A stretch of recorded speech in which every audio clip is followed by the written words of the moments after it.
You ask Tiger to solve. This deals with linear equations with one unknown. The final result is x equals 25. Let's solve it step by step.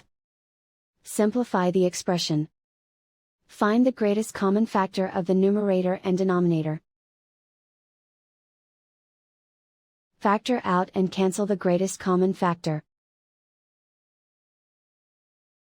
Swap sides. Isolate the x.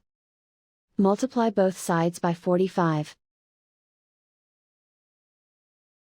Group like terms. Multiply the coefficients. Simplify the fraction. Multiply the fractions. Simplify the arithmetic.